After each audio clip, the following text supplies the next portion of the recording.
ንጉስ ታዋቂ ኢትዮፒካ ሊንክ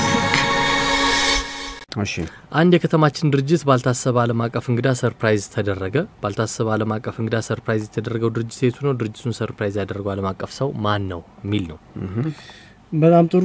መዲናችን አዲስ አበባ ዓለም አቀፍ እንግዶችና መሪዎችን ስታስተናግድ ቆይታለች። አዲስ አበባ እነዚህን መሪዎች ያስተናገደችበት ምክንያት ደግሞ 29ኛው የአፍሪካ መሪዎች ጉባኤ በዚህ ሲከናወን ነበረ። ባለፈው ማክሰኞም በስኬት ተጠናቋል።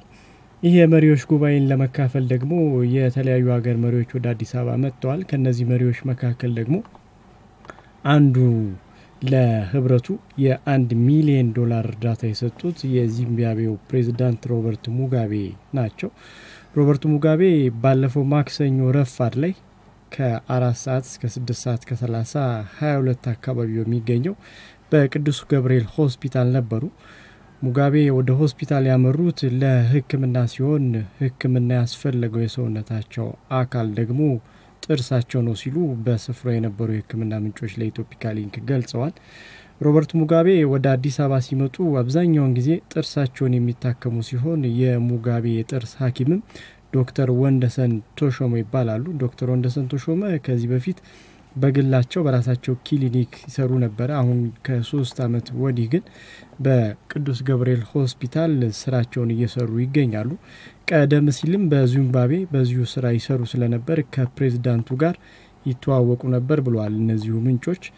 ሮበርት ሙጋቤ ማክሰኞ ወደ ቅዱስ ገብርኤል ሆስፒታል እንደሚመጡ ሰኞ ዕለት ቀደም ብለው ነበር ቀጠሮ ያስያዙት።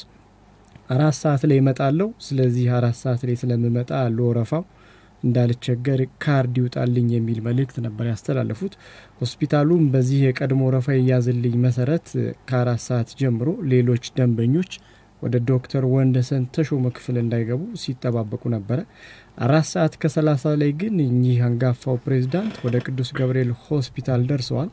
እዛ ከደረሱም በኋላ ቀጠሮ እንዳላቸው ገልጸው የካርድ እንዲያወጡ ተነግሯቸዋል። ለካርድ 200 ብር የከፈሉ ሲሆን ከዚህ በኋላ ለቀጣይ ምርመራና ህክምና ወደ ዶክተር ወንደሰን የምርመራ ክፍል እንዲገቡ ተደርገዋል። በመቀጠልም በዶክተሩ ምርመራ ከተደረገላቸው በኋላ የተለያዩ ህክምናዎች ተሰጥቷቸዋል። ፕሬዝዳንት ሙጋቤ ለህክምና አገልግሎታቸው ከካርድ ውጪ 13600 ብር እንዲከፍሉ ተደርገዋል። የተለያዩ መድኃኒቶችና ምክርም ተሰጥቷቸዋል ስለ ጥርሳቸው የሚያደርጉት። ከዚህ በኋላ ከሆስፒታሉ 6 ሰዓት ከ30 ሲለቀው ወደ ሀገራቸው ተመልሰዋል። ቅዱስ ገብርኤል ሆስፒታል ከዛሬ 22 አመት በፊት የተቋቋመ እና የመጀመሪያው የግል ሆስፒታል እንደሆነ